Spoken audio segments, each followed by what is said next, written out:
Tune in and drop out, live from the satellite of dreams, beaming directly into your eardrums. Our hosts talk about the games that persist in the hearts and minds of gamers everywhere. We have our hosts, the glandular bro and the melancholy cycloid murph. Hey Murph, how's it going? Hey, Brogan, you and dear listener, welcome back to the most fappable podcast on the airwaves. Fappable? Fappable. You don't think we're fappable? I mean, your voice is very nice to listen to, but I don't necessarily know about the subject matter. Look, sometimes, it's like a great actor can even make reading the phone book good. If you have a fappable voice, you can make anyone come with a statement. I think that's the power of Star Fox from the Avengers films and the end of Eternals. Oh, that's good comic lore that I don't know because I never read the Eternals. Because fuck that. But you've got me really hyper excited. Speaking of being hyper, and you say you've been playing this game Hyper Chess. I've been trying to figure it out. I see it's a lo-fi aesthetic, and there's a cute 3D Mega Man Legends looking esque waifu. Tell me about this. That is all aesthetic. That stuff doesn't matter. The gameplay you need to know is basically you can take your turns no matter what. You have a bar. You have a meter that fills up into 4 distinct quarters. And if once one fills up, you can make a move. So that means if you have all 4 filled up, you can make 4 moves in quick succession against your opponent, which is a big deal in chess. It's chess with ATB? Yes. Huh. And is that the only, quirk to it? Is it, are you getting special... I guess what I'm looking at, is this the Balatro of chess? Because we've been getting a lot of the Balatro of blank classic game. I think in some ways it might be, but not it's not functionally a different game. It is chess. It's okay. Straight up chess. The primary difference I would say is if 2 pieces are about to ram into each other, both will cancel out. Oh, so even in a capacity of if my bishop's path intersects with your rook's path, is that how that takes on? How do they they would both cancel out. Yes, if it was happenstance, they would cancel out and they would both go. Okay, but if my rook ends its space where you're sending your bishop, do they fight? If my bishop stopped, your rook would take my bishop.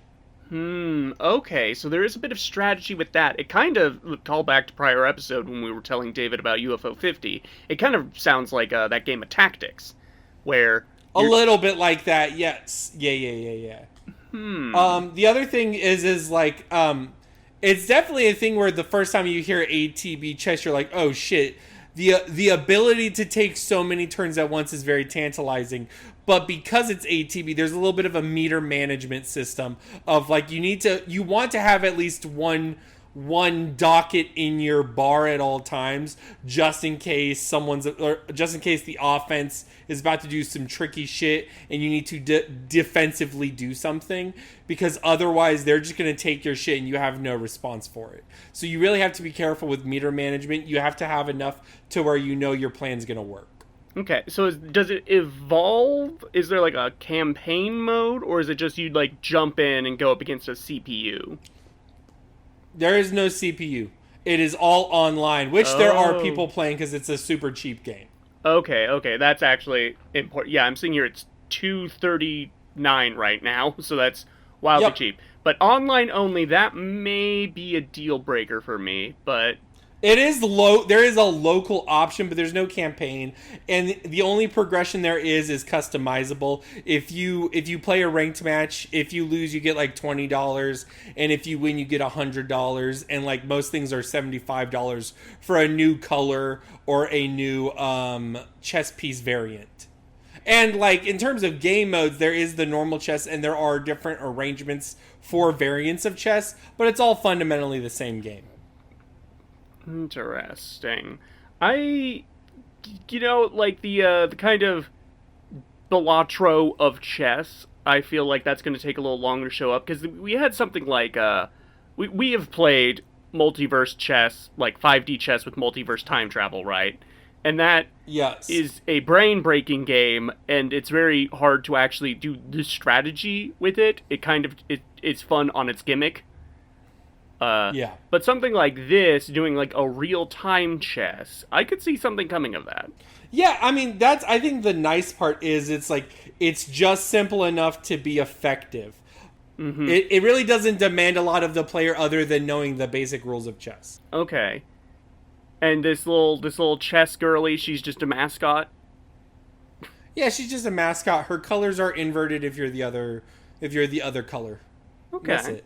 It's cute. Yeah, you know what's also straightforward in a way, depending on which angle you're looking. Yeah, cylinder. An eternal cylinder. What's the deal with the eternal cylinder? I have not finished this game yet, but I think I'm like halfway through. It's actually very hard to tell. This is kind of like, you could describe, I think what people would go to immediately as a comparison is this is kind of like, what if the Spore creature stage was like a full narrative game? Ah, okay. I'm kind of about it. But without like the creature creator aspect to it. You play these creatures called Trebum, which they look like Q*bert. And you live on this very alien planet. That's the main thing, like, I would note, is like this planet feels like truly alien and bizarre. The trees, the fruit, there's like random like honking weeds. One of the predators is like this upside down Pac-Man that like tries to walk over you and then snap its jaws shut. Yeah. But it all has like structure. They feel like creatures. And you are at the bottom of the food chain. But when you eat certain things, specifically those like the organic matter of other creatures, you take on an aspect of them. So if you eat some poop from a giant grasshopper, you're going to get grasshopper legs. If you eat one of those honking weeds I talked about, your trunk gets like it becomes a horn, and you can press that to scare So wait, predators. is this Cubivore? Kind of, yeah. I've never played Cubivore in any meaningful capacity, but yes, I understand that's something Cubivore also does. Okay. Alright, kind of hype. And you build up, you can recruit members to your pack, your family, and that way you can swap around and have, like, this guy's good at swimming, this guy's good at jumping, this one can fly, you know. The main, like, catch to all this is on this planet there is the Eternal Cylinder, which is this big, huge cylinder that just rolls over everything and is flattening it and killing everything in its path.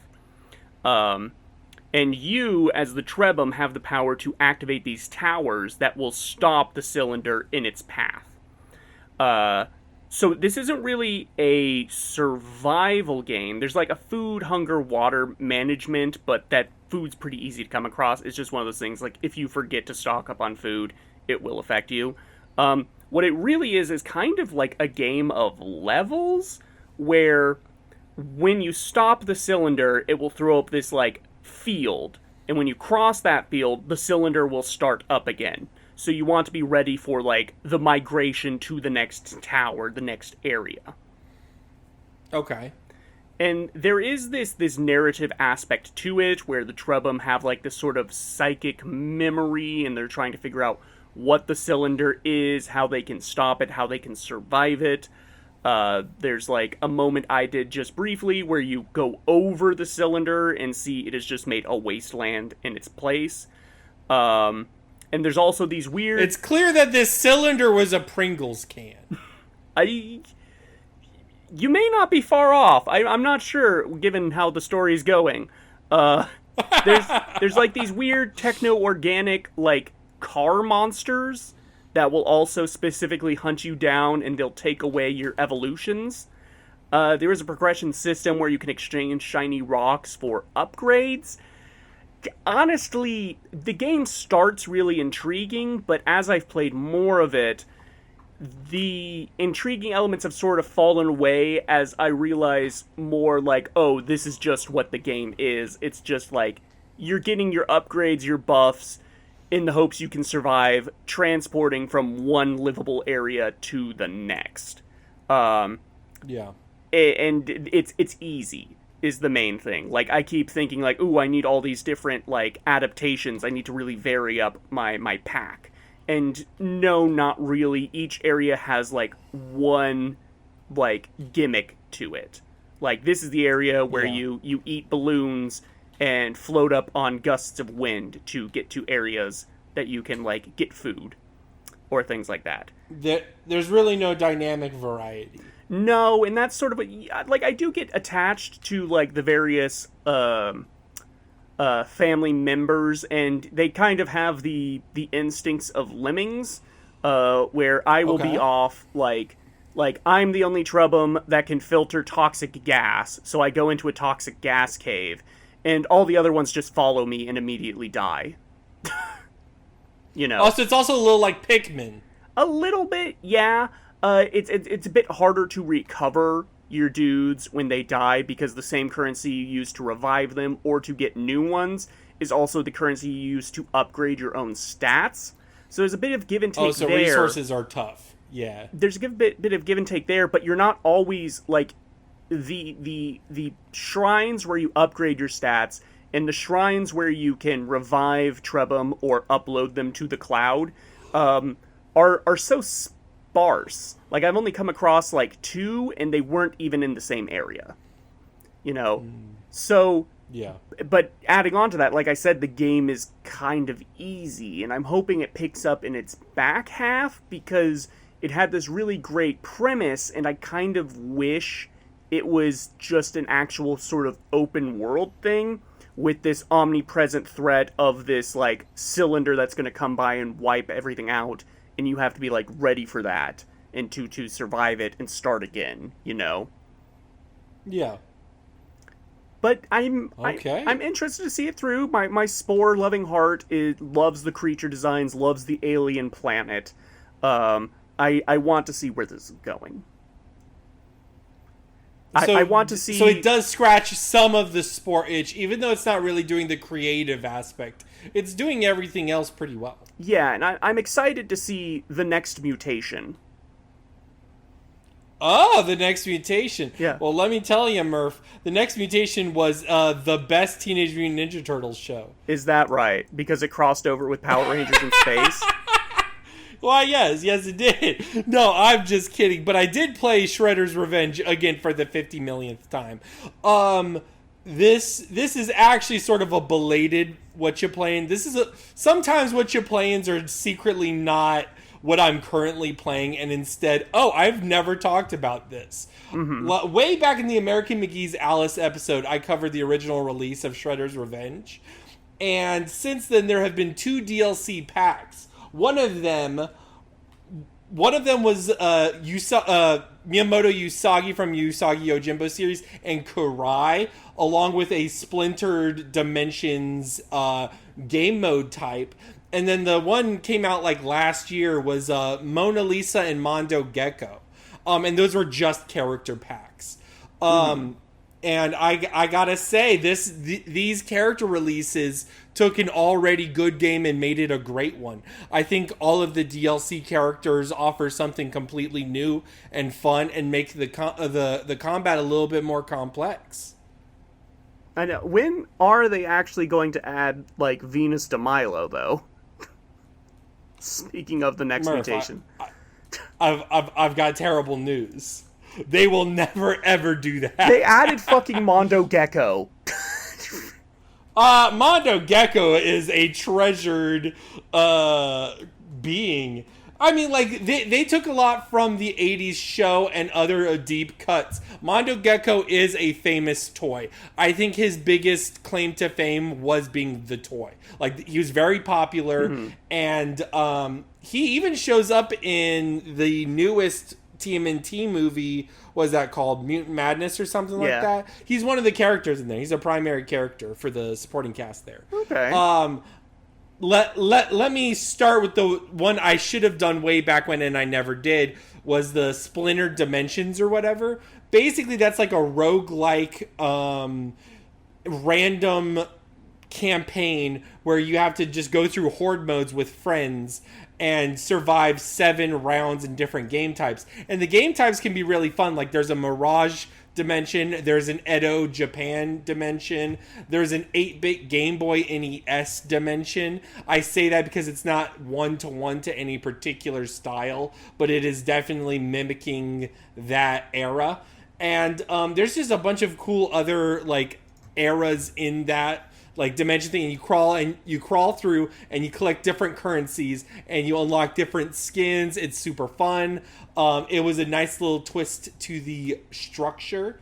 And then the characters themselves, I think Miyamoto Usagi became my main, not just because I like the character, but also because in Brawlers, one of my favorite things to do is like launch an enemy up in the air and air juggle them. And that's like Miyamoto Usagi's like biggest thing, is like launching up in the air and then staying in the air forever. He has like a legitimate double jump and he has multiple combos that are unique to him in the air. Okay, I was going to ask because I think when we talked about the first time, you said that the playable characters have like subtle differences, but nothing really in terms of like you're doing anything wild. You're not changing up your game plan between like playing Casey The DLC Jones. characters are completely different in this sense. Yes. Okay. So and then Karai has, I'm pretty sure, the ability to cancel moves, but even bigger and more important is she has the Lucario Rage mechanic, where if you're not but it's like reversed. If you're not getting hit, your attack damage increases the longer it goes on. So you become a fucking beast if you're playing like perfect. if you're not getting hit. Yeah, if you're playing perfect, you're just steamrolling. So that's really fun, and she plays very capable. And then for Mondo Gecko and Mona Lisa, Mondo Gecko is on a skateboard, and he's just constantly riding his radical skateboard. He has a lot of unique movement options, is I guess his thing. He's able to cover a lot of the screen at once. He has incredible range and incredible speed. And then Mona Lisa actually, like, fundamentally, her unique command normals in this game and other special moves have projectiles to them, which is not really a common in this genre of brawler. So you'll often be like doing like a little back air dash to throw a little projectile because it's safe and you can stay away from the enemy and get good damage in. So all of these characters are unique and add something completely different. And they're also like, I think, representative of a nice part of TMNT history. Karai was never part of the 80s cartoon, so they had to completely redesign her in a way that looks like the 80s cartoon. Mm-hmm. And then the others are sort of a mishmash of not only the 80s cartoon in terms of aesthetic, but their other appearances in terms of combat influence. Yeah, so I guess I've never really been a beat-em-up brawler sort of guy. You say this is like your 50th time playing through this. Hyperbole, certainly. Sure. But is it like, what's the draw to keep going back to a game like this and playing it again and again? Is it just like the mastery? Is it the chill down factor? I mean, I've played Castle Crashers a lot too, and this is from the developers who made Streets of Rage 4. And Streets of Rage 4 has a really, really good combat system. I think TMNT has a satisfying combat system. It's not particularly varied, but it feels good. And it feels good to partner up with a bunch of friends, especially if you get like a big party of like 7 players all at once. Ooh. It can get hectic in a good way. And I feel like it's a good chill down game that can like get you excited during moments of like intense tension. Okay, right on. And do they, like, is this the same developer that also did, like, Rita's Rewind and doing the Marvel Cosmic Shakedown, right? Do you see them adding anything else to this game, or is it, like they're putting the ribbon on it? Because I will say, I was surprised the second pack came out. Yeah, that's why I was bringing it up.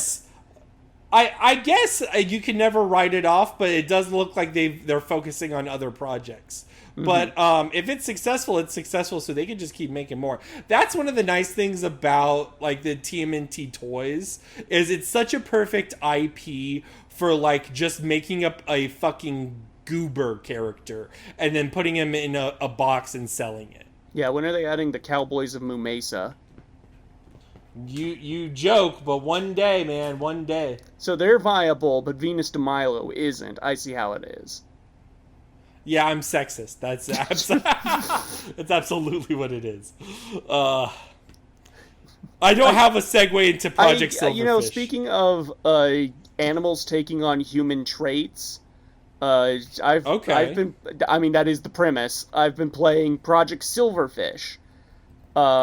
Okay. This game just came out. It came out in July, and it is the third of the aforementioned extraction shooters I picked up. And this is a very different, again, type of extraction shooter from Hole and Sulfur. This is an extraction shooter in the sense of, like, a stalker type game. Yeah. Where there is an exclusion zone where wacky shit is happening, and you head in there to do quests, get loot, progress storylines, and then you want to come back to a safe zone and like stash your stuff and sort of reassess what you're doing next. I think Stalker Light is very much the way this game should be described. The premise is it's like some post-apocalyptic Earth, but all the humans are dead or upload their brains into like computers, and it's been taken over by lizard people. I thought they were all like rats at first, but upon reading the dialogue closer, they're lizards. So a little... they look unique. Yeah, because of the hair. Yeah. And you can, there's set classes to start with, or you can make your character from scratch. I kind of wish I had made my character from scratch, but also I'm not sure I would have understood a lot of the terms the game was throwing at me. This is probably, in terms of, like, Stalker, I would call it, like, a quick Stalker, or Stalker Light. It's an easier type of that game. For instance, like, you have no stamina bar. You can just run infinitely, which makes backtracking and getting through areas a breeze. You can also reload while running. There's a food meter, but you're not going to get any negative effects by having no food in your meter. Food just affects your regen on health. Like, if you use bandages, it will show you how much health you'll regen. How full your food meter is will affect how quickly that fills up. And, you know, it has the standard thing of, like, you start with, like, really crappy weapons and you work your way up to getting good weapons. I started out with this bolt-action rifle that had terrible, like, you know, time to shoot, and really hard to aim because this game doesn't have a HUD until you get a particular type of equipment item. But it did a lot of damage, so I was waiting till enemies got, like, right in my face before pulling the trigger. The world is interesting, because it's this sort of, like, 1940s aesthetic to everything. It has the low poly art style, kind of has, like, a Fallout thing going on, almost, where some of the enemies are these zombies that have radios for heads, and they'll just, like, recite old commercials and serials as they're roaming around, and like, radios will play public domain, like, big band music all the time. And I think what really gets me about this game is it captures this feeling of, like, what's going on over yonder. Because the system's set up as they are, there's a lot of factions about, and the factions don't like each other. And you can pursue, like, when you start out in Character Creator, you can say, like, you can adjust your points for what factions are friendly with you. I went the default one, so I'll like the Wanderer faction, and, like, the quote-unquote good guys are all your friends, and the bad guys are your enemies. And, sometimes they'll just, early on, there's, like, this insurgency faction, and when I wandered around them, they, like, just told me to, like, fuck off, and would sometimes shoot warning shots, and if I lingered around, then they would chase me down and kill me. I'm now on not a good reputation with them, because I stole a lot of their shit, and now I'm just kill on sight. But, these areas, they're instanced areas, and they're large enough that there will be multiple factions just sort of roaming around in pods, and if they see each other, they will get into dynamic firefights. And sometimes, like, mutants will come in, attracted to the noise, and attack. And there's just a lot of things that can happen dynamically, and it creates this feeling where, I'll be walking along this, like, lonely, like, train rail, trying to avoid the major areas, and I'll hear just, like, gunshots and explosions, wonder what's going on, pull out my binoculars, and just sort of watch a firefight going down. It's really interesting from that perspective. And then, I haven't gotten into a lot of the weird shit in the game, I think because I'm afraid to, because this game does get spooky. Like, the nights are, like, some advanced darkness stuff, and there are some freaky enemies and anomalies that will pop up. My least favorite is this deer man. There's, like, this Bigfoot with a deer head. He kind of looks like a Wendigo. That's incredibly exciting. And he will just maul you to death, and he takes a ton of damage. But there's this worse psychic variant that will talk at you and just pull you from across the map. There's this map with a lake, and you can walk around the lake. There's some loot to be found. There's, like, a little, like, flooded town. And one time I was out there at night, and a deer man pulled me from one end of the lake to the other, because I took a stray shot at him. That's crazy. Yeah, and there are bunkers to investigate, which are their own form of horror. It's really just one of those open world type games where you generate stories and hype moments that feel unique to you. One mission had me go to this town to try and find a computer log that I was to return to this scientist. And while I was in that town, there was, like, no one around. And it felt really empty and foreboding. And then there was, like, one guy that wandered in, and he was one of those insurgency guys, and I wasn't on a bad reputation with them yet, and he just, like, told me to piss off, don't get in his way. And I was like, okay, I'll give him a wide berth as we're both looking around. Then it starts, like, raining, and when it rains in this game, it fucking pours, like howling winds and your vision getting obscured.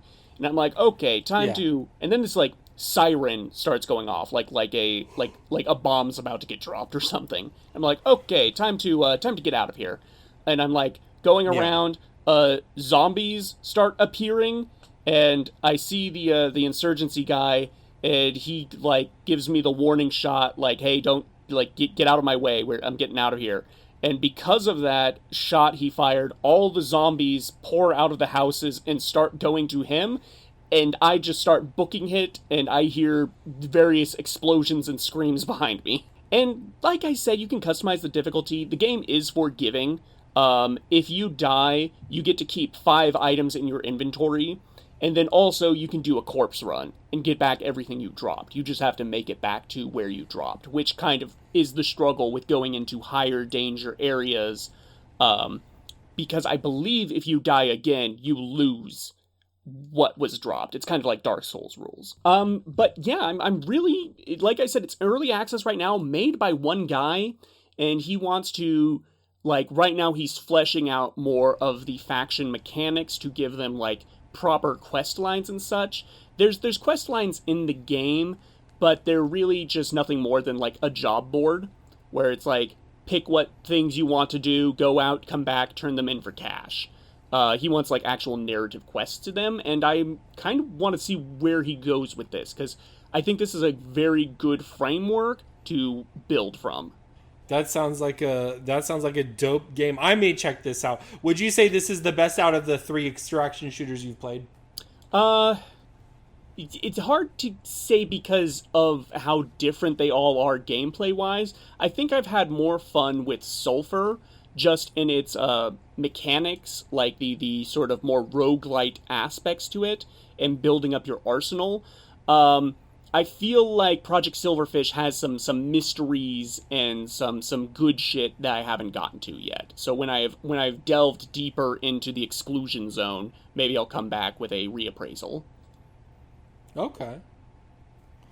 All right. That sounds good.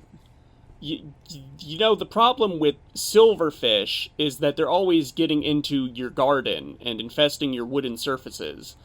I guess you just need a metal garden. Exactly. I have played Metal Garden. It is also a first-person shooter. It is not an extraction shooter. I don't know what this is. This is, I think the best way to say it is it's a little bit of every first-person, single-player first-person shooter from the 2000s.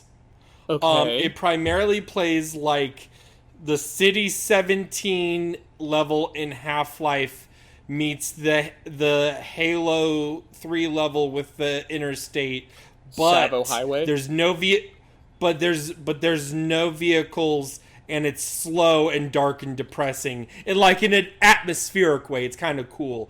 There is like, you have a lot of movement options. Like you can like crouch, you could do like a slide crouch, you could double jump with space boots.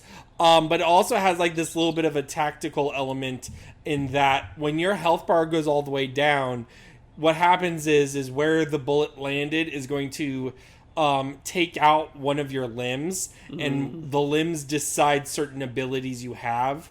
Like, for instance, if it goes all the way down and it hit my head, that means I lose my reticle. Or I lose, there's, like, I think the right hand you lose iron sights. Or at least you lose accuracy with iron sights. And then there's, if your legs get hurt, your double jump is affected. And if your torso gets hit, like, your max HP is, like, halved. And, is there so there's a lot of those to, like, influence that? Like, if I'm getting shot, turn the other cheek and they hit my basically, butt? Well, I mean, not necessarily that. I think what's going to end up happening there is you just take what you can get. But there's a lot of ways to repair yourself and be smart about medkits and be smart about engagements. I think grenades go a long way. And like a well-placed bullet can take out an enemy in 2 or 3 hits. Okay, so it does have some of those more like grounded, like immerse sim elements to it. Yeah, a little bit. You would definitely be feeling that the world is mostly empty, save for like a couple dudes that can really wreck your shit. Okay. And it's sort of like this open gray world that you're sort of vibing in. You go into like factories and military shelters and bunkers. And there's like there's interesting creature designs. Like there's a jaguar knight type thing. You could tell that there was a war going on, and we're like in a post-apocalypse. There's some really cool visuals, like tilted sci-fi windmills like that just litter the landscape. It's a very pretty game for its limited color palette. Yeah, It is, however, I would say really short. It's a game that you can really breeze by, but it's okay because like you're really here for the singular experience. I mean, we're going to be talking about an extremely short game later, so I guess I'll ask: is it compelling in its shortness? Like, does it feel the right length? Yeah, I would say so. I would like Project Silverfish. I would be eager to see more. Yeah, I can get that. But that being said, I don't necessarily fault this for what it is. Is there any, like, incentive to replay? Like, do you unlock masteries and costumes? No, there's none of that. That being said, I think the routing and area design is really interesting because it's so spacious. It is like a little bit like a Halo, where there's secretly a weapon in the fucking right corner on top of this weird thing that you would never think you could climb up on. Oh shit, there's ammo here. That's really neat. Okay. And then there's also some pathways that allow you for different rewards. I mean, it's always ammo or health, but ammo and health is appreciated in this game 1,000%. That's a satisfactory reward here. And so sometimes you'll cut straight through a path, and other times there's ways to like branch around and see, let's explore this. It's fun to explore, but I don't necessarily think it's replayable. Okay. I do like the idea of doing just, like, a game that is effectively one long Halo level. I think, like, when we talked about in the Halo 3 episode, there's a lot from the level design of Halo I feel later games didn't really borrow all that much, where they do feel big and open and, like, a million different things can happen, you know? I would be very intrigued to check this out, because there is something in this aesthetic, this sort of, like, overgrown megastructures, abandoned highway, make it from one end to the other, like some sort of, like, Cormac McCarthy shit. I would be interested to check this out. Oh, there you go. It's no masterpiece, though. No, they could release a real Metal Garden Master Metal Edition. It is time for what could be the penultimate Myst Minute, depending on how I space these. Finished through all of the numbered Myst games, and Cyan as a studio went kind of dark, and then they came back in the mid-2010s, and they said two things. We're going to do a remake of Myst in the Unreal Engine, and we're going to do a wholly new game called Abduction. So, Real Myst Masterpiece Edition, which is a remake of Real Myst, which is one of the games I never talked about because I couldn't find a playable version. Basically, Real Myst done in a much prettier engine. It's Myst with full 3D movement, and for a while it was like the pretty version to play Myst until they did that, like, full-on Unreal 5 VR experience in, like, 2020, right? Is this your preferred Myst, or is it the OG still? I think I'm still very much OG Myst, but I would not fault anyone for going to this version as their, like, first time playing Myst. Because it does have a lot of quality of life to it. You can play it with full 3D movement, or you can use the node system. And the node system will always recreate the camera angles of the original, like, Myst screens. It just sort of has this bothersome thing where, rather than, like, transitioning like a PowerPoint slide or turning the page, you watch your character, like, physically move to the location, and it just doesn't feel natural. Oh, that stinks. No. Yeah. So coming back to Myst Island, effectively the first Myst, after consuming everything else from Cyan, I did have, like, a bit of ennui, because in a way I had forgotten a lot of the puzzles, and I'm like, cool, I kind of get to play this for the first time. And as I was playing it, I was thinking about all the other games and my issues with them, and I was finding them popping up in Myst. Like, there is a bit of, like, ponderous trial and error and backtracking to it, like the light bulb puzzle in the Stone Ship Age.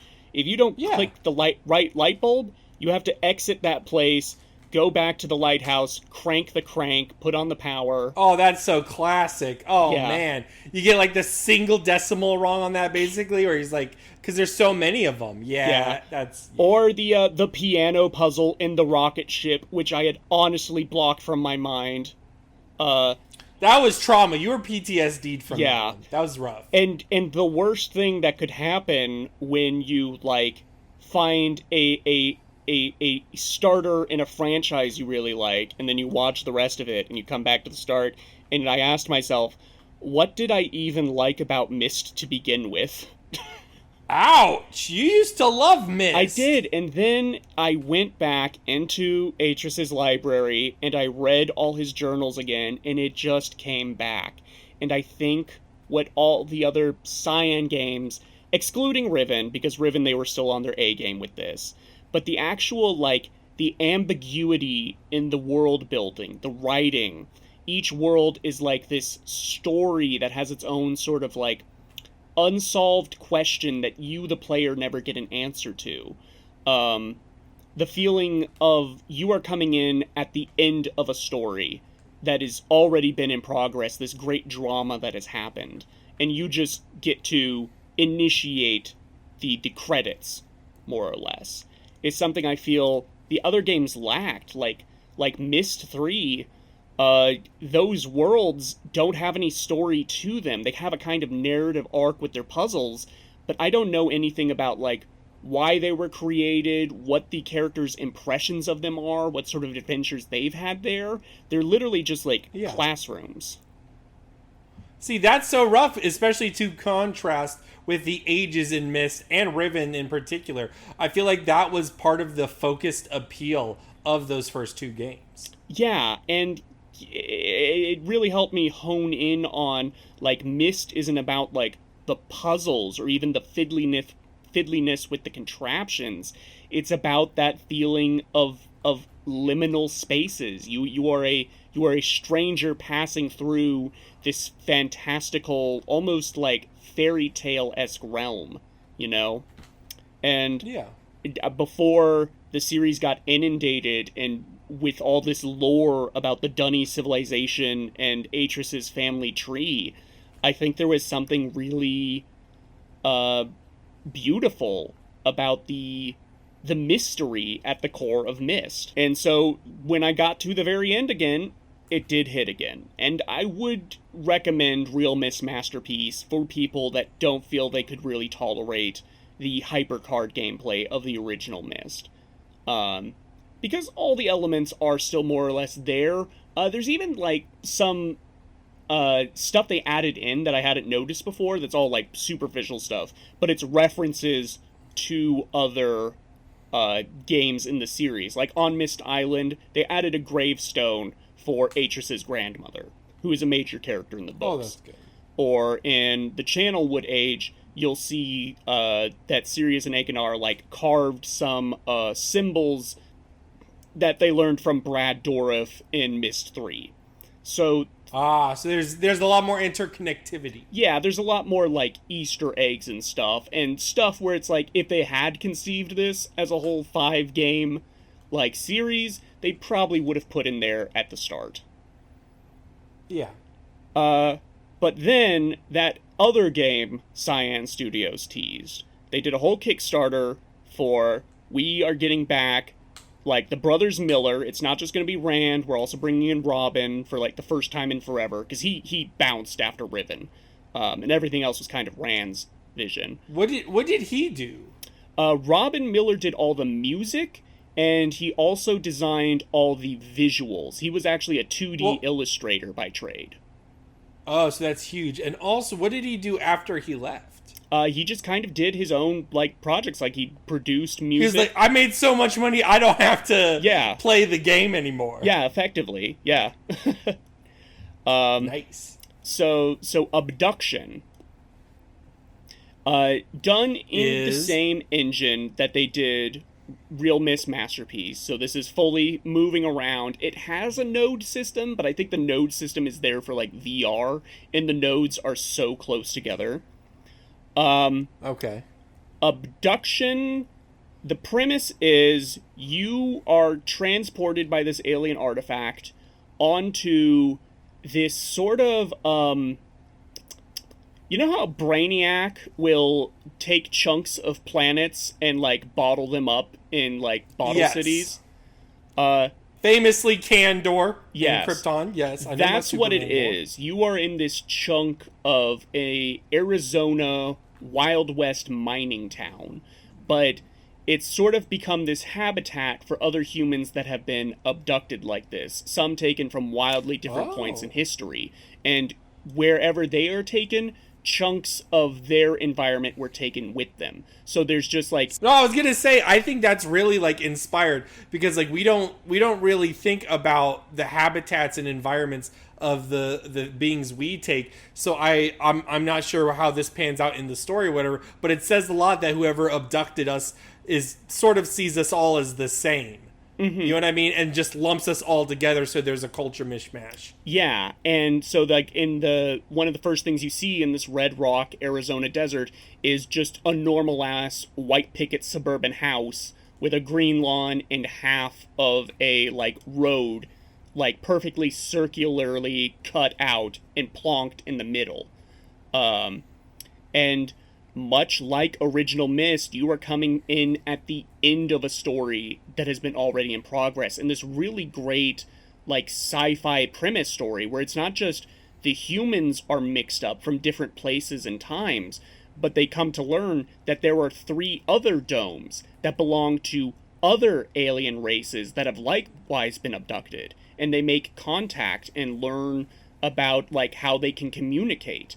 They do a spin on learning the Dunny numbering system, where you have to learn the Villain numbering system and how to draw their numbers. And their numbering system is base 4. So you mean the Riven number system? Well, the Riven number system is the Dunny. Oh, is the Dunny number system because it's against either way. Yeah. So does this end up in puzzle sense play more like Myst or Riven? Early on, it plays like Myst because you're just dealing with the town, where you're trying to figure out how to get into doors, how to interact with things.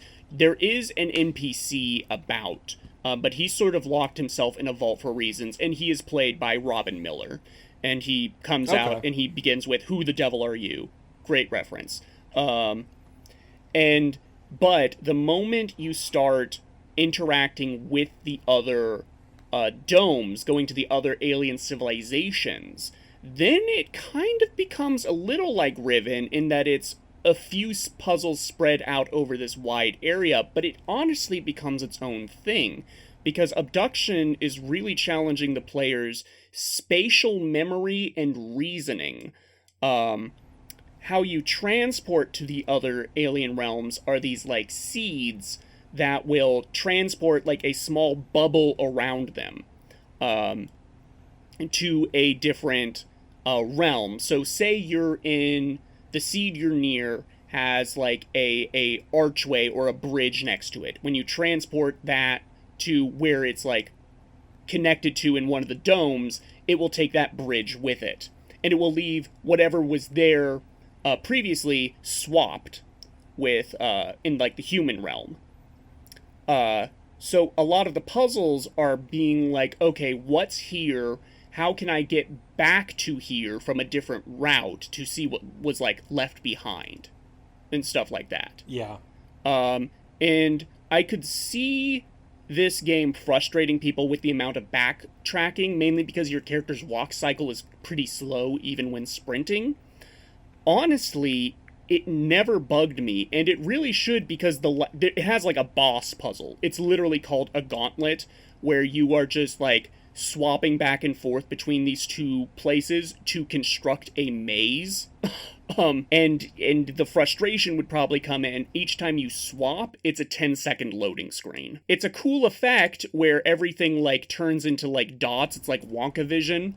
And then it all reforms into the new place you're going. But it is still, like, takes 10 seconds each time to swap back and forth. And you will be doing a lot of swapping towards the end of the game. So it would feel like inflated time, but much like coming back to Myst 1, I didn't mind it because the story it's telling is really, like, fascinating, and there is a mystery at play, and that time spent backtracking was time left alone with my own thoughts to sort of think on the information I had collected and question where this was all going. Oh, so this sounds like number one, that they still got it in some ways, and they may have just been misguided, or time may have just been not kind, especially with the Ubisoft stuff. But, like, also, this sounds like it's, like, top 3. I think they got their groove back with this. I want to say this is up, like, S tier with Myst 1. I need to dwell on it. But because the one trend that has been the case is that these ratings have gradually gone down as you look back at them, right? Yeah, and Myst 4 I like. I'll stand by liking Myst 4. Abduction just kind of blows it out of the water. I think it is an easy second favorite for this whole playthrough so far. This really hits, and I really like its sci-fi concept of, you're not just reading like journals of people learning how they can live with people from other like periods in time, but then it becomes, how do we live with cultures that are literally alien to ours? And there's a lot of like heartfelt writing about how home isn't where you're from, it's where you land. And I think that really hits. And it does have a Myst reference in it. There's this like one character that hoards away various treasures they found in like a secret room, and you go in there, and one of the treasures is a Myst book. And you pick it up, and when you click to open it, your character flips the book over and opens it from the back to reveal all the wires and machinery, because it is actually a Myst, like, collector's item they released with Real Myst Masterpiece Edition. Like, they made, like, an actual Myst book with a screen in it. That's funny. So it's, like, a product that we've bought. Yes. Or, like, humans have bought. And then also... That's fun. Also behind it is the Ark of the Covenant. Ooh, nice. Yeah, I would recommend Abduction. If what I'm saying, like, if you like making maps and memorizing layouts, and your favorite part of a FromSoft game is when you kick down a ladder or open a door and be like, oh shit, this is where I am, this game will hit for you. Yeah. So, next in the Myst Minute. Next up in the timeline is technically Uru Lives Again, when they turned back on the Uru servers. So you're gonna play online with someone, maybe. Maybe. I'm kind of debating how I'm gonna go about that, and sort of the time sync, because I know they have added a lot of content to Uru Live now. Well, if you need me to, I can, I guess. We can check it out. We can work it out. You haven't said on this podcast yet, but kind of on a ambiguous time crunch right now. So, well, this will probably release later on. Like, honestly, I think I want to space these out a good bit. Yeah. So this will probably be by mid-September. Yeah. So yeah. But next up, we have the Unreal 5 remake of Myst. Then we have the other original game Cyan Worlds put out, called Firmament, which I know nothing about. I kind of think it's an Abduction sequel based on that name, but we'll have to see. And then lastly, it was always going to come to this, my final boss, I will replay Riven, the 2023 remake. Let's fucking go! The final boss is just my opinion again. That's great. Well, I'm excited for you. I mean, I think you've already shaped what I think your opinion... Like, you've probably already formed your take on the franchise by now. But that being said, I'm curious as to how these updates go and how Firmament plays. I'm just sad that they didn't say Firmament, the sequel to Abduction. What a garbage game. Clearly. We shall see. We shall see. Is it time for the Variety Minute? Yeah, let's get a little weird with it.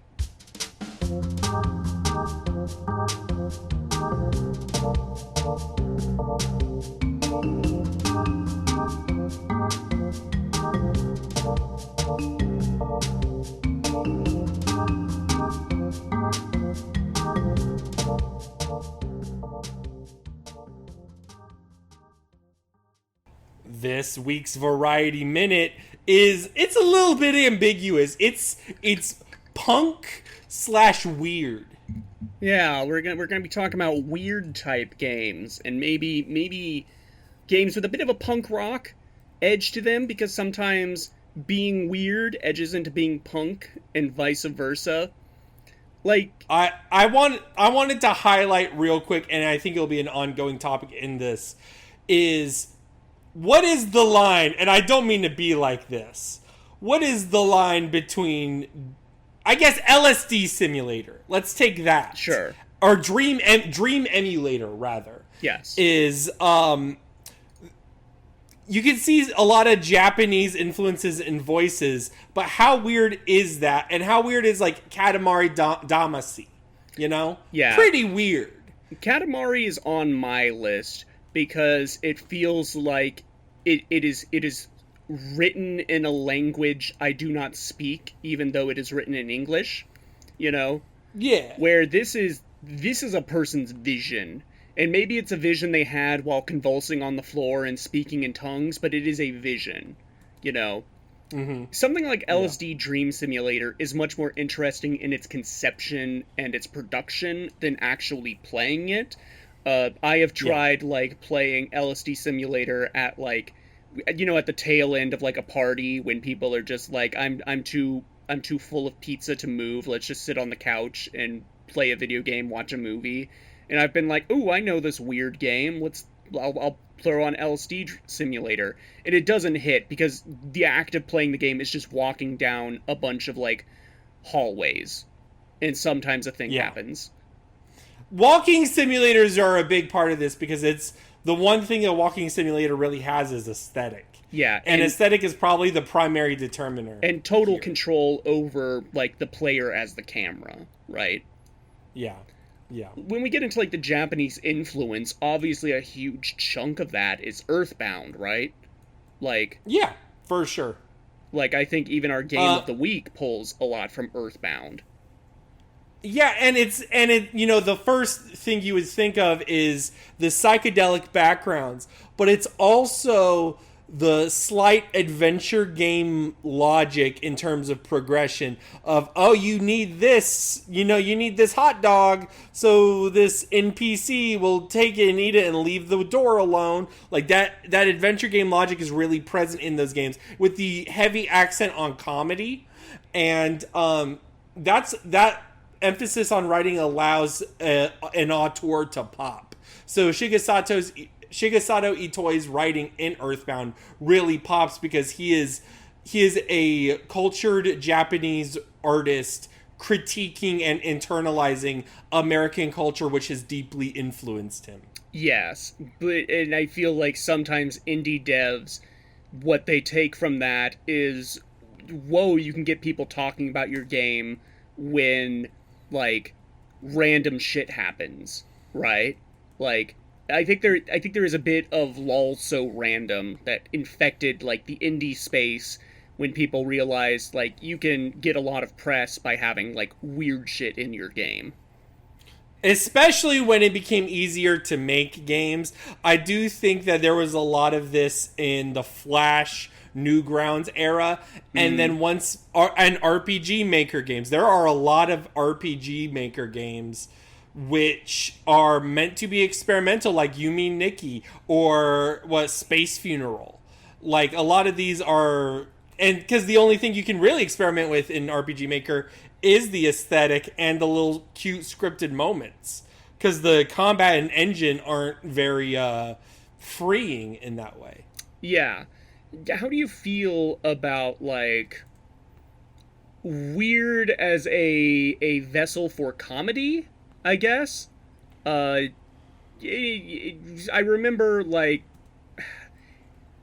the Deadpool game when that came out, and, like, the top review on Steam was like, I just made 100 pancakes and killed my voice actor. This is the greatest game of all time. Bleh, bleh. I mean, it was a different era.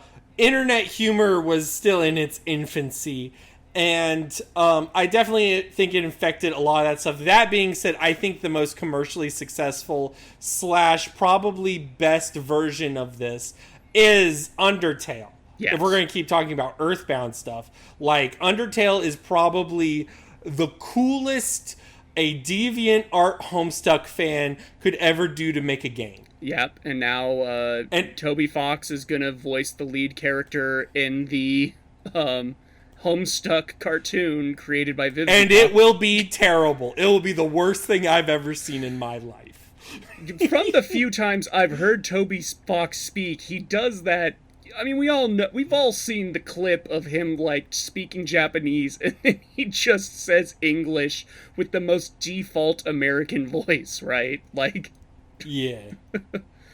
Oh my gosh. I still have quite a few here. I did want to cite, if we were going to go back to maybe the punk rock thing, probably the most actual punk rock game might be Tony Hawk's Pro Skater. I had these on my list as sort of like punk theme: Tony Hawk, Crazy Taxi, Jet Set Radio.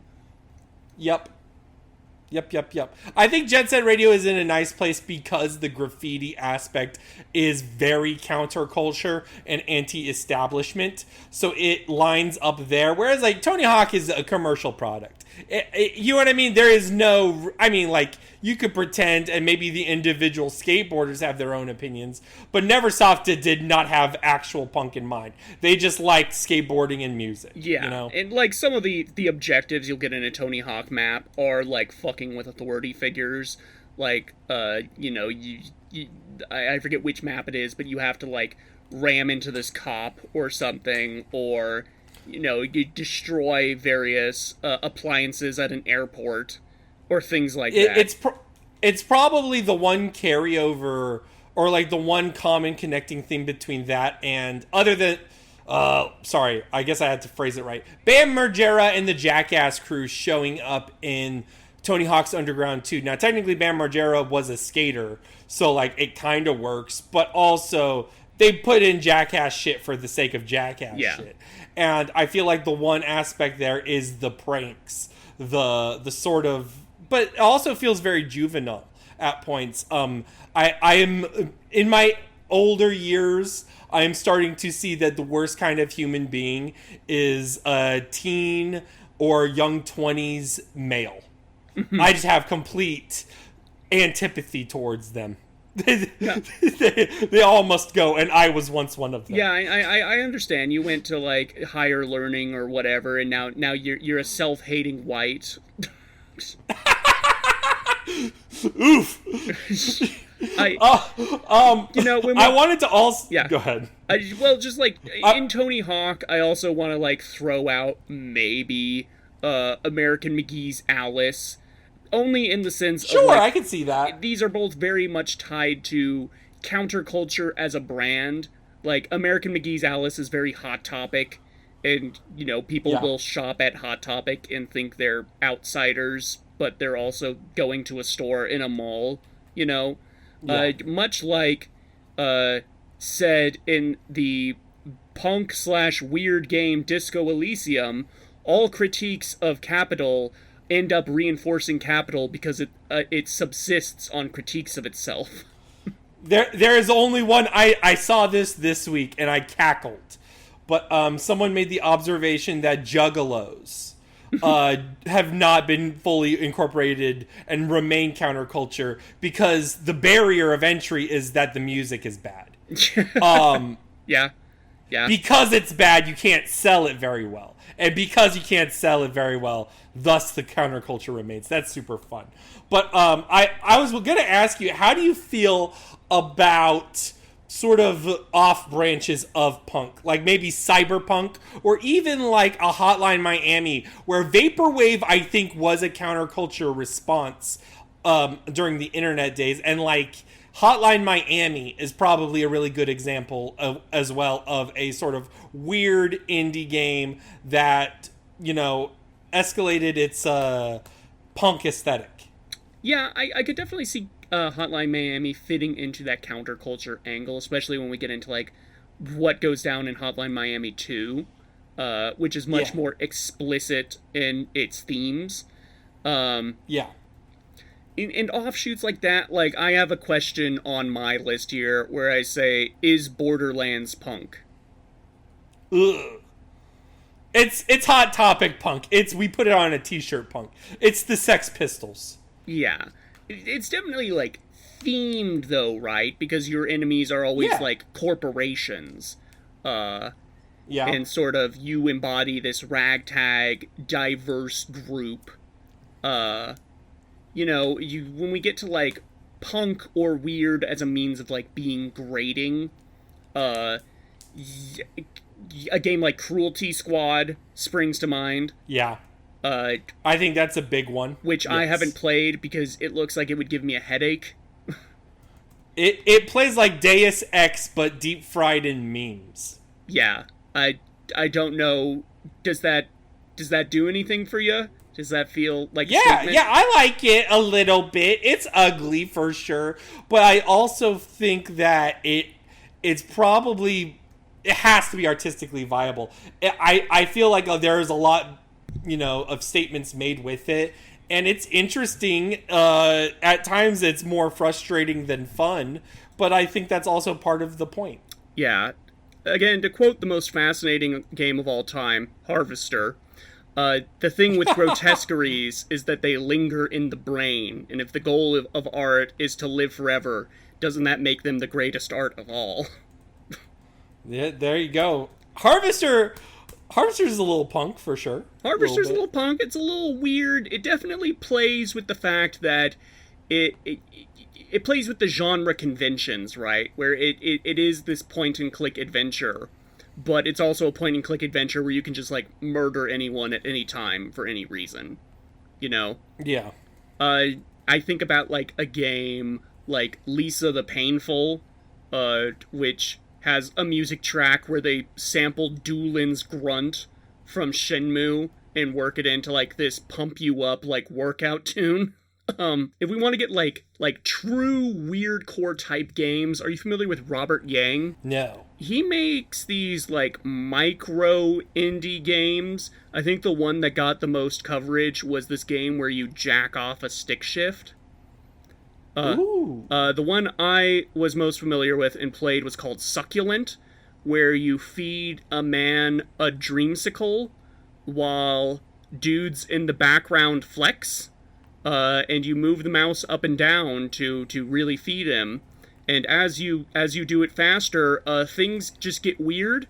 The dudes in the back start melting. The environment warps. The music starts pumping up. What the message of that game is, I don't know.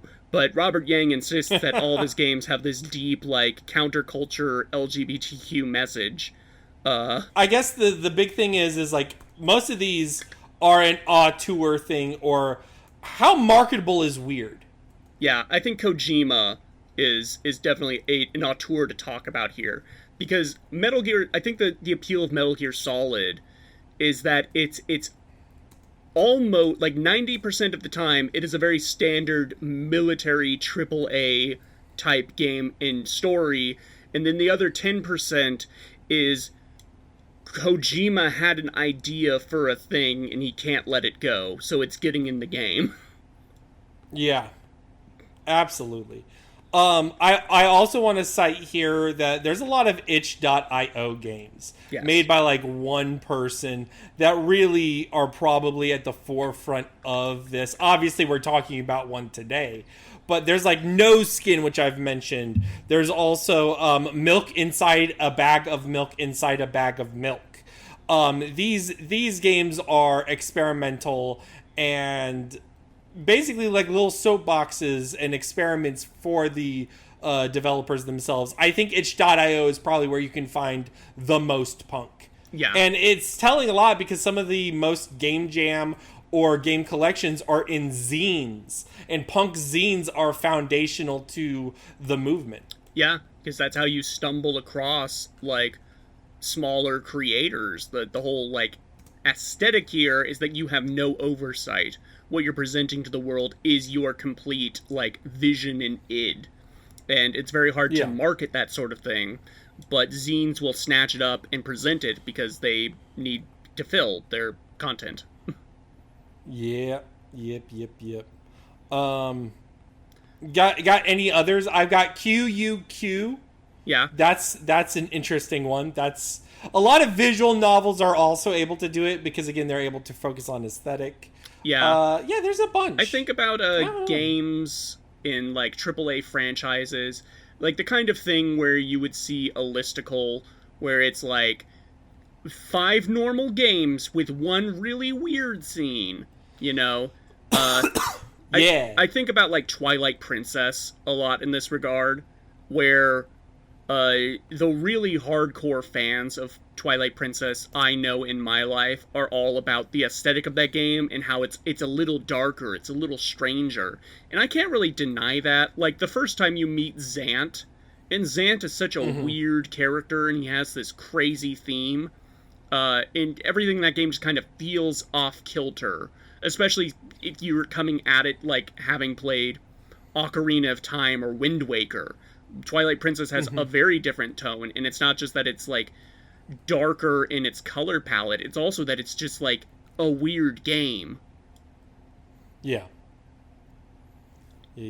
I wanted to highlight in terms of another like AAA Square Enix, The World Ends With You. That's much more Japanese punk, but like, you know, underground Shibuya shit, that's right up the alley for sure. Punk is one of those like terms that gets tossed around a lot. I'm not sure if it would wholly apply to World Ends With You, but it is about outsiders. Like the whole monologue at the start about how I don't fit in and the world feels invisible to me and I'm invisible to it. But also it's a game where you get stronger the more fashionable you are, you know? Yes. I think fashion is a big part of this, yeah. I'm trying to think, other than our game of the week, I don't know many games that have a sort of like punk rock soundtrack to them, right? And maybe that's just because the kind of games I play.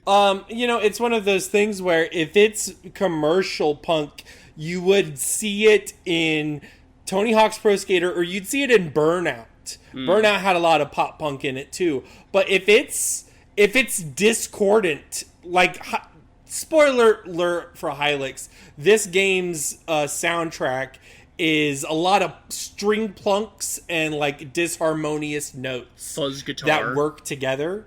Yes, and it's just not commercial, but like it serves the specific game it's for. So yeah, that sounds like a good lead-in.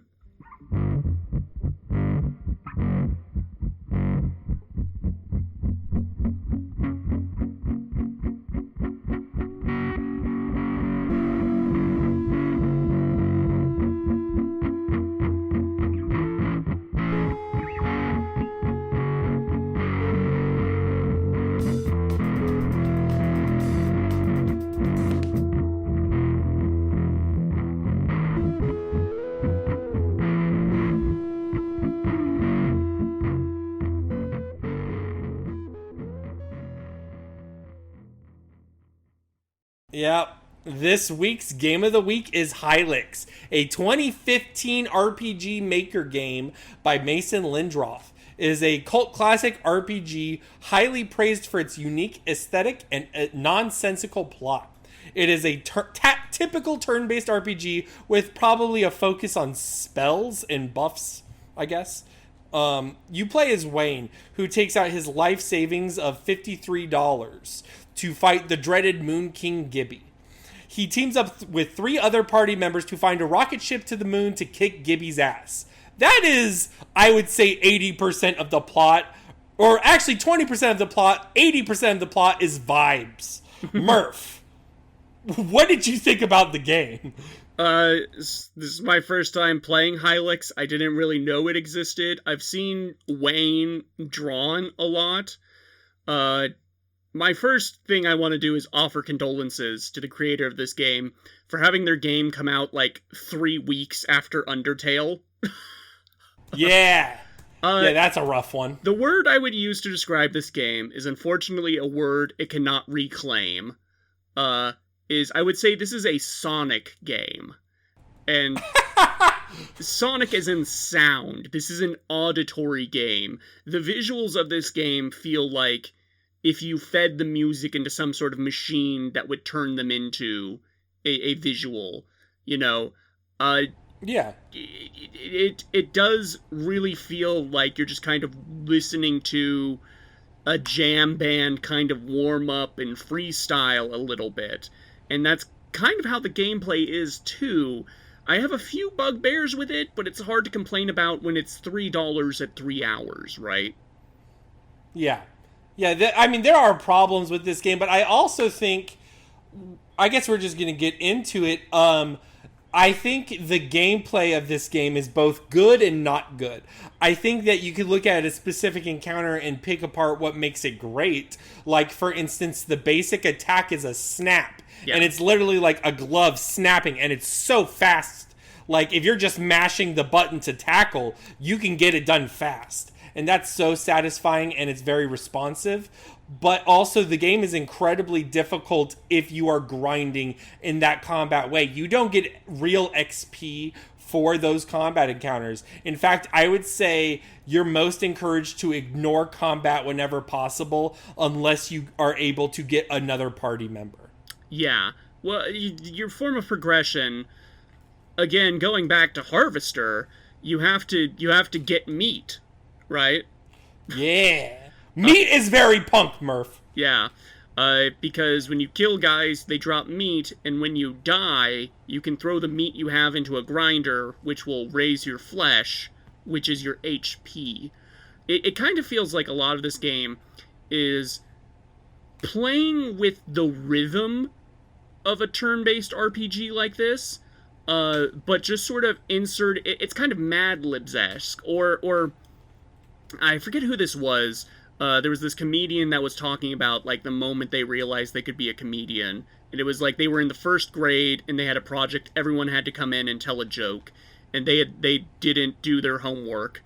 And so they had to, like, come up with a joke. And what they said was, you ever notice, what's the difference between caboodle and shaboodle? Baboodle! And everybody laughed. And the teacher got mad at him. And he said, how is that not a joke? You know? That's kind of how Hylics feels, where, yeah, I guess this is a JRPG. I guess. I don't recognize a lot of what it's throwing at me, but...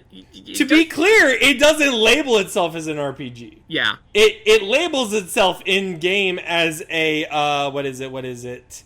Give me a second, I can look at the name of it. It is a recreational program with light JRPG elements. And that's, I guess, where my problem rises, is that the RPG elements don't feel that light when you hit a roadblock in the game. Because this game does have grinding. Of my 4 hours with it, I think 2 hours, maybe 2.5, was grinding. So I would be strong enough to fight Gibby. Well, Gibby's tough. I think the one check of the game is Gibby. I think everything up until that point is if you're prepared enough with party members or items. But like Gibby is like a do you know the systems? Because otherwise you can avoid a lot. The thing is upgrading with meat doesn't really, like, it just allows you to make more mistakes or take more hits. Yeah. But it's not a profound stat increase. You can also increase your mind or your will. I forget the name of it, but it's the mana bar basically. Yeah. And you can upgrade that with paper cups. But paper cups are a little bit harder to find and retrieve than just meat. So that is less grindable. Yeah, you also need to find the water coolers themselves to drink from with the paper cup. Yes. So, I don't know. I never have a problem now with Gibby, but I did have a problem with Gibby the first time round. I think this game is mostly a vibes game. It's a game to not necessarily turn your brain off, but it's a game that you enjoy, and I don't know, man. It's got that auteur aspect of just enjoying the different elements. What I like about it is the aesthetic is physical. It's very tactile. It's all photographed clay, right? Yeah. And because it's photographed clay, it feels a little bit more real. And a lot of the abstract shapes still feel like interesting creature designs. I don't know. Like, that stuff is very appealing to me. No, the visuals are really fascinating. Everything to it has structure. It kind of feels like you took a Dr. Seuss book and melted them like 50%. It's like you're playing it's like you're playing some sort of logo that would appear at the end of a Nickelodeon program.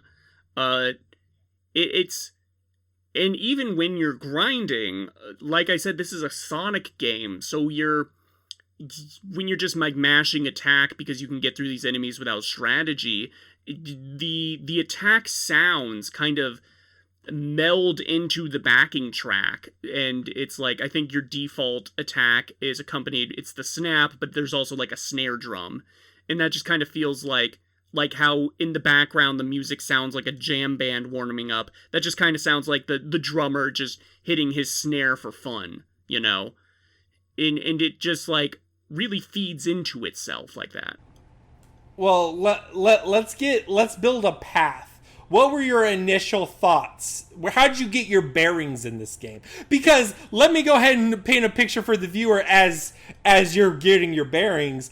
The intro and a lot of the NPC dialogue is semi-randomly generated. A lot of the nouns remain like Gibby, but a lot of the adjectives or names are changed per playthrough. Okay, I don't think I realized that. Because it kind of has, a lot of the dialogue has, like, the structure of, like, a beat poet. And I've read a bit of that. I mean, you start with that dude in the cloak and the mask that I don't know if you encounter. Okay, Murph, this is a good example of what the game is like. His name is Dracula. Is that right? From what I can gather is... To me, personally, I think he's a Planet 9 reference. Okay, like Plan 9 from outer space? Yeah, Plan 9, yeah. Because he's doing the pull the string thing, but he's like moving levers, and he's describing how the game is going. Okay, and Dracula would be Bela Lugosi. Okay, I see the thought process. Okay. That's my take on that. This is a very abstract game, dear viewer. Yes. This is the only way you can interpret it, because it is clay and weird names and nothing else. And then once he gives you the setup that there is a guy named Gibby and he's doing something nefarious on the moon, I immediately noticed, like, Gibby as in gibbous as a type of moon, and you're playing Wayne as in the waning type of moon, maybe something there perhaps, and you're in your house with your cat, and there's roaches, and you can go to the tub, and you can get a burrito out of the toilet. Yes. Then you go outside and pick your vegetables, and I love Wayne's walk cycle. It's very... It's very wonky. It's a little bit like Mega Man's working out a Charlie horse. Yeah, I can see that. I think because... Go ahead. I think the up-walking animation is my favorite, because he just looks like he's frolicking. I also like the actual face on Wayne. Wayne's faces are very different per picture in this game, but like the actual like face sprite at the bottom is not even like a real face, it's just like holes. Yeah. And it just works for me. I don't know, it's very crude. But it's crude in a good way, and a lot of the body shapes, the reason why they look like that is because I'm pretty sure that the actual body models are like action figures. Mm-hmm. Yeah, I watched some of the production, and the dude was just, like, very, who's the creator again? What's his name? Mason Lindroth. Yeah, he would just, like, do videos of, like, I'm making a game, and he would show how he got some of the effects. Like, the snapping finger was he put on a leather glove and cut a hole in a green screen and did, like, the animations, and then he digitized that and put that in the game. Or there's, like, a meat spell you can cast, and that was literally accomplished by him spreading raw hamburger over his hands. You know, the production end of it looks like the dude had a ball, you know? Yeah. So I guess I just want to know your emotional path. Were you confused? Did you end up liking it? When did you not like it? Stuff like that. Walk me through this 3-hour experience. Okay, so after you leave the house, there's like a robot, right? And he mentions the city up north. And I'm like, okay, that's where I gotta go. So I go to the city up north, find some shopkeeps, and they say, at the top, you'll find the cone heads, don't mess with them. And I didn't really know, like, how combat-y this game was gonna be, like, going into it. So I'm like, okay, I probably just actually avoid them. But there's a fuck ton of them. And eventually I got in combat. I was killed immediately, and you watch Wayne melt. And then you're in the afterlife, and I think that's where the game started throwing me for, like, proper loops, where I'm like, okay, so death has, like, no actual consequence. You just have to remember to rest on the couch, in limbo before going back to and sometimes it's not that bad either, because that's also how you fast travel. Yes. Is by death. There's a lot you do via death. That's how you fast travel. That's how you grind your meat. But eventually I got through the Coneheads. I picked up the new party member, and I got my first token, and it said, like, once you have all 3, you get enlightenment. And I'm like, okay, that is my JRPG quest. I have to collect it's mind, death, and the third one. Something. And so I was like, okay, again, like in that television or computers or something. It's something rotten. I don't know. And so again, like I gave the description of, like, it's kind of Mad Libs-ish. I'm like, okay, I at least understand the structure of an RPG. And I'm digging with the visuals, I'm digging with the music. Let's follow this vibe. And then I actually did hit a roadblock with the horrid projection. That's like a one-hit kill. It just taps you. Well, no, those are the skulls. Is that the one? Yeah, those are the red boss skulls, you have to fight to open the gate to get the boat out. Yeah. And that's where I had to do, like, proper RPG, like, grind and equip my team with good gear, and had to, like, explore the map to get the third party member. And sort of the thing that caught me off guard was your party members are the only people that actually, like, speak English to you, you know? Yep. They're not speaking in odd rhymes or such. And there are game design ideas here, right? Because once you're on, like, the boat, you can go visit various islands, and one of them has, like, a maze, but you can push tombstones aside to go into, like, subterranean areas, and one of those has, like, a map of the maze showing all the areas that actually have, like, ladders, right? Mm-hmm. And so that's, like, a game design conceit, and so that's when I was thinking, like, okay, there is, like, a game at here. It's not just like a you know, sometimes when, like, a artist will be like, I'm gonna make a video game, and it's just sort of like a interactive experience more than an actual game. Yeah. And so, like, it's hard to describe because the game is so abstract. The biggest loop it threw me for was when your characters just, like, form a band, right? Yeah, that's wild, because you just show up into the building and you're just playing. Yeah. That's it. You're just a band now. And it had a party member I never found, the redhead guy. You never found him? Oh, that's why Gibby sucked for you. I was gonna say, I don't have that much problem with Gibby, but again, you need all 4 party members. That's Pongorma. Oh, of the Hampton Pongormas. Yes, of the Hampton Pongormas. No, on the middle island, there is a place you can go to and you can see structures. Those structures are the buttons you have to push. In the other doorway, it opens the doorway, and it's a dude sitting on a couch. And he's like, I've been here for thousands of years waiting for a worthy challenger. Let's fight. And that's your 4th party member. Oh, he's okay. he's like the muscle. He's meant to, like, be very he hits hard and he takes a lot of hits. Okay, maybe that is why. Because I was like, well, there's a 4th guy here. When do I find him? And I was willing to accept. Technically speaking, I think you can solo Wayne this game. I think all 3 party members are optional. They do feel optional because it's never like there's, like, a check outside of, like, a combat encounter. You know, Yeah. It's not like you get to something and it's like, oh, you can't pass by until you know how to use the paper cup. You know. And then, like, there's a great joke when you get to the moon, and it's just flooded with overland enemies, right? But you literally walk through them. Like... Yeah, you just one-hit KO them. You don't have to, like, play them. That's so refreshing. Yeah, and I think that is, like, intentionally funny, because when you get there, the player's probably like, oh my god, this is gonna be a slog, and you just murder them all. You don't even go into combat. And then getting to Wayne himself, I thought Wayne was going to be, or Gibby, you getting to Gibby himself, I thought Gibby was going to be Dracula. Oh, yeah. I thought that was the whole thing, was like, he's the guy behind the scenes pulling the levers and pushing the buttons. And then you fight him, and I fought him a few times, but then when you kill him, he says sorry, and the moon self-destructs, and then the game is over.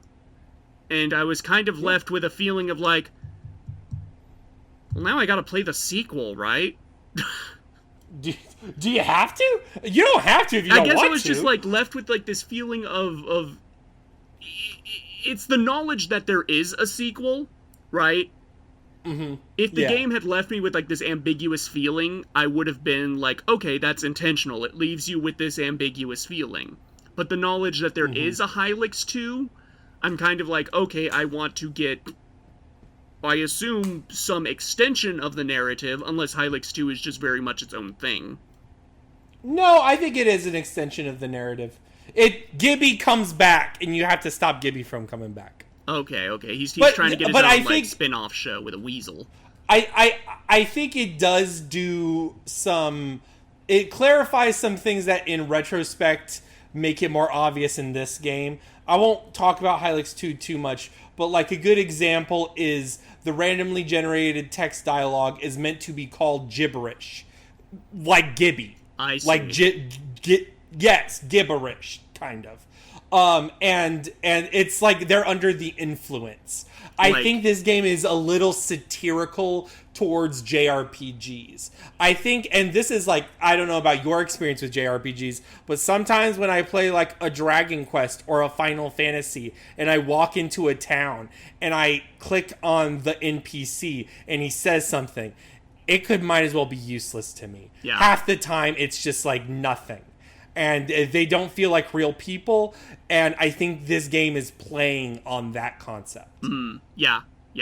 There's definitely, like, you know, isn't it Final Fantasy 1 you do go to the moon to kill Chaos, or is that 3?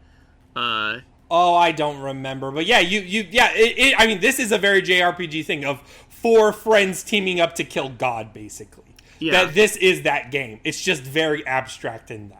Yeah, and I think that's what it is. It's like if you took a JRPG and abstracted it and deep fried it and melted it with a blowtorch, this is kind of what would come out. But there is a structure here that is, or I guess I should say an aesthetic here that is very memorable. Like, I don't think I'm ever going to see a frozen burrito ever again without thinking about, you can throw that at someone for massive damage, you know? Yeah. Yeah, or you can heat it up in the microwave and revive. I love the items in this game. I love throwing the TNT and like seeing an actual footage of a nuclear blast just like blow shit up. That's super satisfying. And some of the aesthetic also in this one, and it's different than Hylics 2, but instead of just psychedelic Dr. Seuss or MC Escher, there's a little bit of digitized actual photography in some of the backgrounds. Like, you'll see a parking lot, or you'll see like actual bodies of like figures and stuff in the backgrounds. It's not it's sometimes very it's photography. Yeah. And I like the sort of ruined world aesthetic. Like Dedesumun was your second or your first party member, and he collects paper cups. And like, to me, that's probably the most it evokes like a post-apocalyptic sense, is paper cups are the most treasured artifact of our era. Or you like, learn I think spells that's from fun. TVs. Yes, and you learn from TVs, exactly. Shit like that's just super fun. And I like how there's points in the game, because of how the game looks and because of who the person is, that you get a vibe of, or you ask the question, is this pretentious? And I feel like you ask the question sometimes, but soon after you'll follow up the answer with, no, this game is pretty light, because it usually makes a joke of itself pretty fast. I said it at the beginning, but your life savings being $58 is like the first punchline of the game. And there's a lot of just like small things, like some dude trying to scam you out of a lot of money, or just like the little one-liners people say, the little outfits you could wear and stuff. All that's really fun. The hot dog and spaceship key vendor was also a pretty good joke. Yeah, especially when you get a bunch of money. Like, you get basically $99,999, because the game gives up on collecting. Yeah, like, I would never call this game pretentious. If you asked me, did the creator have a thought, I would answer, probably they had more of a vibe, and they were freestyling off that. Yeah. Yeah, it's jazzy and punky and sort of improvisational, even within itself. I think that's really freeing. I do understand your complaints, especially if you did not get that fourth party member, because this is a game that's secretly more adventure game puzzly, and it's not necessarily competent at it, especially since you want to run away from most enemies. Yeah, and the complaint about the grind is really in the sense of, like, it's the utilization of time. Yes, this game is $3 and it's 3 hours, but if 3 hours of that is still, or if like half of that is still a JRPG grind, then it kind of leaves me wanting, I guess, something better paced or concise in its stead. Like, it gives the feeling of, like, I did this in 3 hours, but maybe this really could have been done in, like, 2 or 90 minutes, you know? But it actually can on revisits, yes. I would say. I would encourage you to revisit this game in, like, a year. Mm-hmm. Yeah, no, I would totally check it out. Like I said, this is going to stick with me. I think this really deserved the, like, reappraisal it got in later years. Because it probably was just completely overshadowed by Undertale at the time it came out. And in terms of RPG Maker games, I think this is probably in my top 5 RPG Maker games, especially like for what it's doing with what it has. That maze you go through with the insta-death statues. Yeah. Number one, hate that place. Number two, it was reminding me a lot of the chase sequences in Aoni. Yeah, it is. I could hear the music. But thankfully, I don't think it's that bad because there's a teleport crystal right there. Yeah. It's really just... And also, because it's an RPG Maker game, you could just quick save at any point. Yeah, I guess you could. I didn't really abuse that so much. I think I was locked into this mindset of, like... Because the game lulls you into this is an experience. Yeah, well, it lulls you into this trance, and I'm like, I'm only going to save when I'm about to quit. You know, otherwise I'm here for the sitting. And I did beat this game in 2 sittings. Yeah. Yeah. It's funky, it's punky, it deserves to exist, and it deserves more eyes on it, even more than it already has. Yeah. I mean, I would give this like a 7 out of 10, but like a warm 7 out of 10 or a warm 6 out of 10. Where it's like positive experience. Sometimes you want a... Well, no, I was saying it's on a different scale, like, if you're measuring it, because this is one of those games where you're like, if you say this is a 7 and Assassin's Creed Valhalla is a 7, are they the same kind of 7, you know? No. Like, to me, I would actually rate this game higher. Like, I think for everything it's trying to do and everything it does, it kind of sits at, like, a 9 for me. I think this is a scenario where it's great art, bad product. Okay. I can see that. And that's honestly kind of what you want out of a game. That's very punk rock of it. That's very punk rock of it, exactly.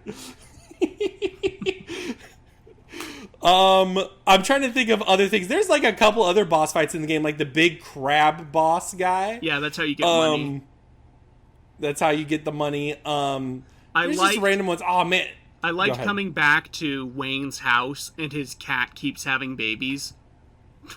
Yeah, that's funny. And I like the sound effect for the cat. Yeah. I agree. I don't really think of the auditory element that much, but it's so true, especially since a lot of it is ambient. Yeah. Like, the ambient element really helps the sound effects play together. And also, maybe this is just me in an RPG sense, but I like the combat because a lot of it is focused on spells, and a lot of the spells are good. Yeah. The spells, the one saving grace is, like, you've got a lot of AoE options, you've got a lot of damage options. The only problem is it'll probably take a lot of mana, but if you're smart about it, it's not that bad. Yeah, and you're really selecting spells also just for that visual element. Like, you get a new spell and you immediately want to cast it to just see what the animation looks like. Yeah. And kind of like everything else, it just sort of feeds into this trance state you go into, this sort of jazzy improvisational state. Going back to my earlier example about LSD, I could totally see like throwing this on for a party where everyone's like full and drunk and high, and they would probably have a ball watching the visuals. Yeah. No, this is, I think it's a very pretty game, especially like the little scenes. My favorite thing about the ending actually is there's like a little location you can go to, and there's this one NPC that's like, you cannot pull this lever. Do not pull this lever, Wayne. How dare you?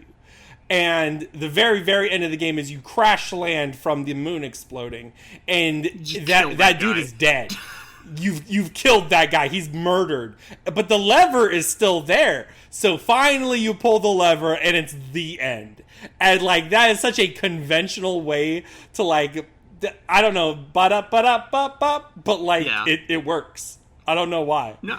The game is funny, and I think that's why we can't really say that it's up its own ass about pretension or anything, because it's amusing. It's very aware of what it is. It does not think it's high art. It kind of stumbles into being that. Yeah. A thing I liked about the party members is like Samsnosa, the girl, she's like sitting in a couch in her house or whatever, but the way she talks to Wayne is not like some profound quest. It's just like a, hey Wayne, nice to see you today. Can you go downstairs and get my gloves? There's a bunch of bugs down there. And like that's basically what she says. It's very casual. Like you see her every weekend. Yeah. And you're just teaming up with your buddy. Yeah. And when you set out from, like, your house, like, you ostensibly have this mission of, like, okay, you gotta go kill the King of the Moon. And you set out from your house, but the Overland map doesn't really have, like, a triumphant, adventurous theme. It's very, like, ponderous and almost, like, sad in a way. There is this... Yeah. Weirdly, it does kind of have, like, the Myst feeling of, like, isolation. But maybe that's because, like, you're the one, like... sapient person in a world where everyone's speaking in beat poetry. I think that's totally intentional though. Is I think this game is a little bit lonely, and this goes back to the punk aspect. I wrote a thing like a couple weeks ago in Skybox, but I feel like this game is about not fitting into a world and a world not making sense, but it makes sense when you're with people you care about. And I feel like that really works in this game. Especially like that, there's like that other world section, and that other world section just has like really big wide open spaces you're just walking through, and like it's, I don't know, man, it just hits. Yeah, I think it's good. I'm glad we played this. Yeah, thank you for forcing me to play art. Thank you for making me experience this. Next year will be Barkley Shut Up and Jam Gaiden in Atonement. I have no idea what you just said to me, but I'm fairly certain it was all sinful. Oh, that's good. You know, you mentioned you wrote another article for Skybox. You previously did their Doom Dark Ages review, but we were both part of a project they did of writing articles on games AI could never make. You wrote about Hylics. Yeah. I wrote about the Beginner's Guide. Go check out both those articles. And, you know, give other clicks to our boys in the Skybox. If you want to give us specifically clicks, you can subscribe to this podcast and go listen to every episode at least 3 times. You can also go onto our YouTube channel, where you can find video versions of the podcasts, as well as re-uploads of Daydreamcast classics. The last one at the time of this recording was on American McGee's Alice, a game neither of us liked, and I like less in retrospect. But it is punk, as we discussed, so hey, good for it. Sure. But you can also find, you know, we are gamer YouTubers, so we have Let's Plays on there of Goof Troop, Halo, Resident Evils 5 and 6 even, and other miscellaneous videos, tier lists, and video essays. And if you want to give clicks to me, Murph, specifically, and exclude Brogan, who hoards all the clicks for himself on his Moon Fortress, You can listen to my other podcast, This Podcast is a Bad Idea, where once a month or so, me and my co-host Fru talk about a different sort of niche internet topic. I just finished editing our 4-hour episode ranking the American Girl dolls. It is exactly what it sounds like. I edited it down it took 4 hours to record, 3 hours is the final product. Oh my gosh. And then after that, I took Fru on a totally bizarre rabbit hole involving key lime pie, tuna fish, gaslighting, and she will be here soon. So go listen to that. Interesting. I don't have anything else going on, so I've got nothing to plug. But what's our next game of the week? Well, next game, Brogan's gonna die. And I won't know how that happened, but with the use of my magic pocket watch that I just so happen to fucking have, don't question it, I will be able to look back at his last moments, which will probably be looking over the video game The Return of the Obra Dinn. Oh, snap. By the guy that made Papers, Please. Big deal. Yep. Do you feel like this year is a puzzle game year?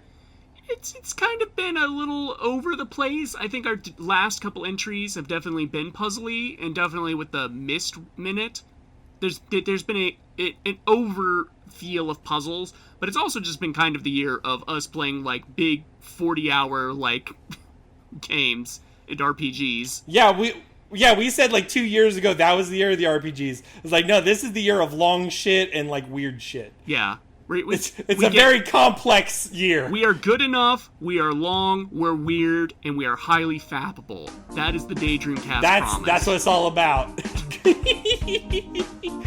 Oh, I think we're playing out now. That's the moment to end on. All right, 146, not bad. Yeah, one in the bag.